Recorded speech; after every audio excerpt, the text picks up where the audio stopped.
महाविकास आघाडीसह मनसेचा मुंबईत 1 नोव्हेंबरला राज्य सरकारविरोधात जोरदार मोर्चा आहे आणि याचीच तयारी ठिकठिकाणी आपल्याला पाहायला मिळते। पुण्यात सुद्धा आज महाविकास आघाडीच्या पक्षांमध्ये मनसे सुद्धा सामील झाले। त्यांची एक बैठक पार पडली आहे। बाबू अगसकर मनसेचे आहेत। काय बैठकीत चर्चा झाली, कुठले मुद्दे आहेत आणि 1 तारखेचा निर्धार काय? हा मोर्चा हा फक्त मनसेचा नसून हा पूर्ण जे संविधान वाचवण्यासाठी आहे आणि मतदार यादीची जी चोरी झाली आहे ती वाचवण्यासाठी हा मोर्चा आहे। आणि या मोर्चासाठी आदरणीय राजसाहेब ठाकरेंनी पुढाकार घेतला आणि पुढाकार घेत असताना सर्व पक्षांना आव्हान केलं आणि सर्वच मंडळी या पक्षामध्ये या मोर्चामध्ये यायला सामील व्हायला तयार झाले। त्या पत्त्यार्थ आज आम्ही पुणे शहरामध्ये सर्व शहराध्यक्षांना फोन केले, प्रत्यक्षात भेटलो आणि आम्ही एक छोटीशी बैठक या ठिकाणी नियोजनाची घ्यावी अशी विनंती केली। तर सर्व शहराध्यक्ष पक्षातील म्हणजे राष्ट्रवादी शरद पवार गटाचे असू दे, काँग्रेस पक्षाचे शहराध्यक्ष असू दे, शिवसेना उद्धव गटाचे असू दे, आपचे असू दे, हे सर्व शहराध्यक्ष या ठिकाणी उपस्थित राहिले आणि नियोजन कसं याला जायचं, मोर्चाला जायचं याचं नियोजन या ठिकाणी केलंय। हा मोर्चा न भूतो न भविष्य का काढायचा की ज्या अर्थी 12 राज्यांमध्ये यांनी पुनर्वसन केलं की बाबा परत मतदार करायचे 2-3 वेळा जाऊन, तसं महाराष्ट्राला बी त्यात घ्यावा। त्यामुळे हा प्रेशर त्या ठिकाणी द्यायचा। सर्व शहराध्यक्ष या ठिकाणी त्या ठिकाणी उपस्थित राहिले। विधानसभा निवडणूक झाल्यावर तुम्ही सगळ्यात पहिले उमेदवार होतात पुण्यातनं की थेट ECI पर्यंत पोहोचला होतात।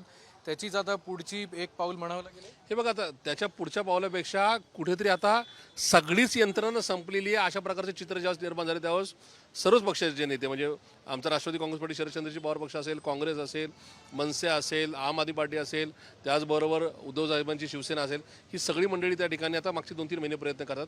त्याचाच एक सगळ्यात शेवट गाठायचा म्हणून परवा 1 तारखेला मोर्चा आहे आणि तो महामोर्चा आहे। नुसता मोर्चा नाही तर महामोर्चा आहे।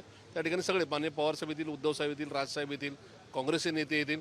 आमची याच्यामागची धारणा क्लिअर आहे की राज्य निवडणूक आयोग, केंद्रीय निवडणूक आयोगावर त्या ठिकाणी नाही का कुठेतरी नाही का हे सगळे टोलवाटोली करतोय आणि त्याच्यामध्ये आता साधारणतः 45 लाख नव्याने बोगस मतदार नोंदवण्याचं काम हे पाईपलाईनमध्ये आहे। त्याच्यामुळे महाराष्ट्रातील लोकशाही संपुष्टात आणण्याचं काम या ठिकाणी कुठेतरी भाजप आणि माननीय फडणवीस साहेबांच्या कृपेने होते।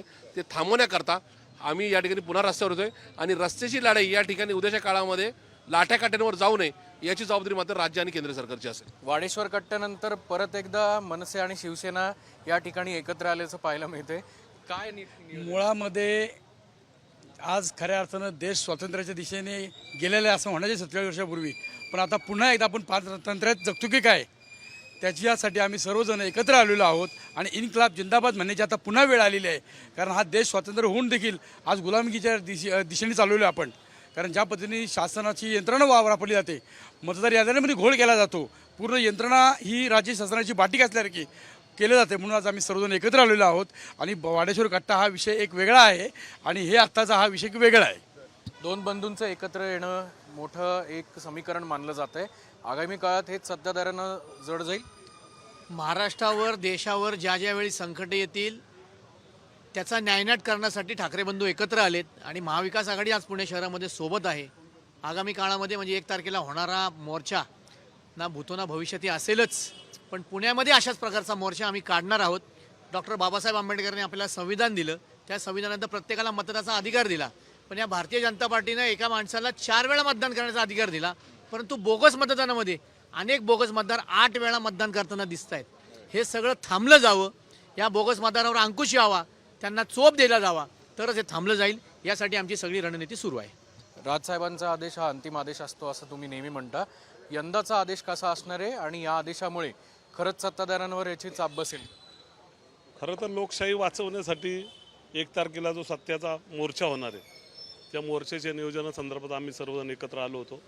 माननीय राजसाहेबांनी ज्या पद्धतीने आदेश देतील, खरं तर हे लोक हात जोडून मानणाऱ्यांमधले नाही आहेत आणि महाराष्ट्र नवनिर्माण सेनेची स्टाईल चोप देण्याचीच आहे। मला वाटतं जे फेक मतदार असतील, जे बाहेरून येतील, बाहेरच्या शहरातून येतील, इतर 2-3 वेळा मतदान करतील, अशा ज्या फेक मतदारांना येत्या काळामध्ये महाराष्ट्र नवनिर्माण सेना नक्कीच चोप दिल्याशिवाय राहणार नाही। कसं नियोजन आहे 1 तारखेला? 1 तारखेला पुणे शहरातून प्रत्येक पक्ष संघटना आपापल्या पद्धतीने मुंबईकडे आम्ही जाणार आहोत। प्रत्येक पक्षाच्या बैठका सुरू आहेत। आम्ही शाखाध्यक्षांपर्यंत प्रत्येकापर्यंत पोहोचतोय। जे महाराष्ट्र सैनिक आहेत किंवा विविध पक्षांचे कार्यकर्ते आहेत ते आपापल्या पद्धतीने प्रत्येकजण ताकद लावतोय। ना भूतो ना भविष्याचा हा मुंबईचा मोर्चा होईल। निश्चितपणे आपण बघू शकतोय की मुंबईत होणाऱ्या मोर्चाचे दोन मुद्दे आहेत की एकतर बोगस मतदान आणि त्यासोबतच मतचोरी. त्यामुळे येणाऱ्या 1 तारखेच्या मोर्चामध्ये उद्धव ठाकरे, राज ठाकरे यांच्यासही महाविकास आघाडीच्या नेत्यांच्या भाषणांमध्ये कुठले मुद्दे प्रखरतेने जाणवतात हे पाहणं तितकंच महत्त्वाचं असेल. कॅमेरामन सुमित भोसलेसह अक्षय बडवे, साम टीव्ही न्यूज, पुणे. देश विदेशातील प्रत्येक घडामोडींचे लाईव्ह अपडेट मिळवण्यासाठी आता साम टीव्हीच्या सर्व सोशल मीडिया प्लॅटफॉर्मला लाईक, फॉलो आणि सबस्क्राईब करा. तसंच सर्व नोटिफिकेशनसाठी बेल आयकॉन प्रेस करायला विसरू नका.